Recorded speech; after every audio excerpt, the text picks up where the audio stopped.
நமது சிவகங்கையில் உள்ள மன்னர் மேல்நிலைப்பள்ளி விளையாட்டு மைதானத்தில் நடைபெறும் 2வது சிவகங்கை புத்தக திருவிழா மற்றும் இலக்கிய திருவிழாவில் இன்று மாலை 5 முதல் 6 மணி அளவில் திரைமொழி நிகழ்ச்சியில் நெறியாளர்களாக நமது அழகப்பா பல்கலைக்கழக அரங்கம் மற்றும் திரைப்பட படிப்புகள் துறையில் உதவி பயிற்றுநராக பணிபுரியும் பூ பாஞ்சாலிராஜன் அவர்களும், அழகப்பா பல்கலைக்கழகத்தில் மகளிரியல் துறையில் பணிபுரியும் முனைவர் சிவக்குமார் அவர்களும் இணைகிறார்கள். கருத்தாளர்களாக நமது அழகப்பா பல்கலைக்கழக மாணவர்கள் இணைகிறார்கள்.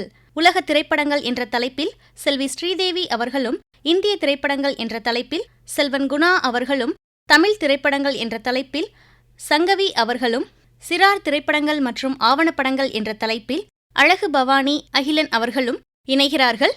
இந்நிகழ்ச்சியில் பங்கேற்கும் அனைவருக்கும் அழகப்பா பல்கலை சமுதாய வானொலியின் சார்பாக வாழ்த்துகள். நன்றி.